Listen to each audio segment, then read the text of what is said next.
Well, Janelle, last month we spoke to a Camden County woman whose husband was fighting for his life after contracting COVID-19. He had quickly taken a turn for the worse after being hospitalized.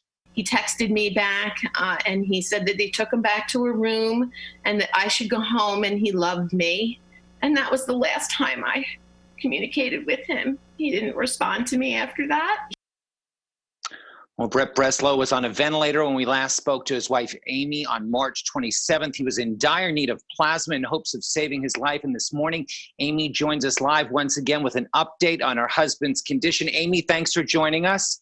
Thank you for having me. So, Amy, you call Brett your warrior. Give us the update on the warrior's condition. He's my warrior.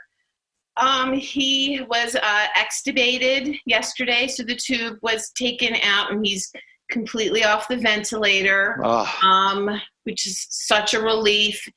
He did very well. They had him on an oxygen mask at first to transition him, and he's on just a nasal cannula now. They were able to give him a little bit of ice chips, so they're going to start him on some liquids and very soft foods today. He's going to start to get some physical therapy and occupational therapy. Hopefully he can, get out of bed. We were able to talk to him yesterday, and for the first time he was able to really respond back to us because the tube was out.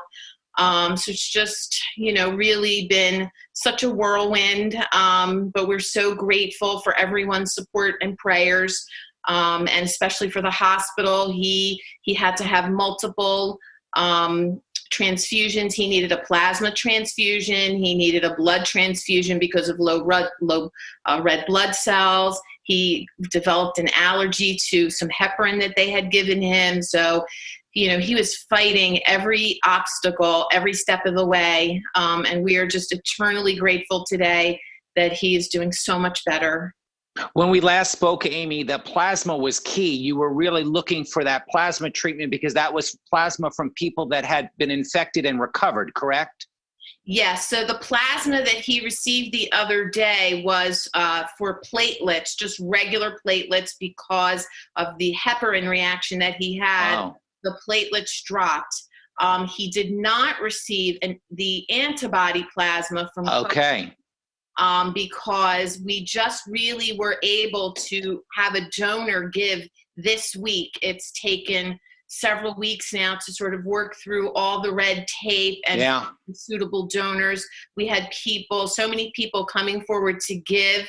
And we hope more people come forward and will continue giving now that the process, has been streamlined. But we were finding that people were still testing positive and were unable to be a donor even 14 days out.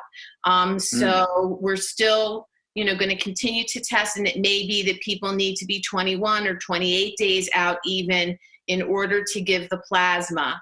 Okay.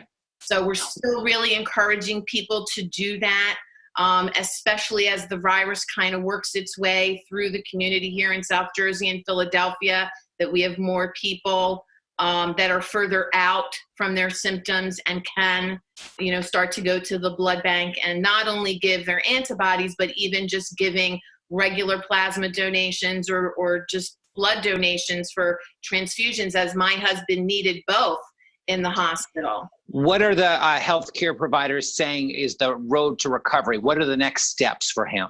Well, the next steps are just going to be remaining in the ICU for at least the next couple of days.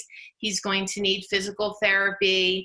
They may transfer him to a step-down unit in the hospital, possibly an acute rehabilitation facility when he's ready to leave or come home. We just don't know. It's really going to depend on how he's doing. He was doing much better than expected yesterday, and I'm hoping he's able to get some food and some real sleep, because even though he's been sedated the last few weeks, not real sleep, so that will start to really aid in his recovery. We also have two really great things, I think, going on in our community. One is something that I just started last night. It's been very, very difficult for the families and friends not to be able to be with our loved ones when they're in the hospital. We were lucky enough to be able to FaceTime a few times. Okay. And I just, discovered that the 30-bed ICU only has one device for all of the patients to use. So we started a GoFundMe to purchase iPads for the entire unit.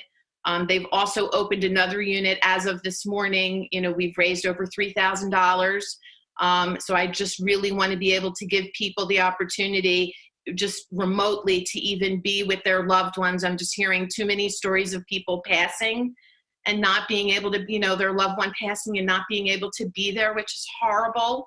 And just even being able to just offer words of encouragement while they're sick and connect that way. The social isolation is really, really devastating and very difficult. And we also have been feeding the workers at the hospital. Two wonderful women in my community started a page on Facebook called Essential Eats, and they are feeding, our ER staff, the ICU staff, anyone else that needs food so that they can take care of themselves too. And if anything's come out of this, is I just really feel like we've all pulled together as a community, and that's really wonderful.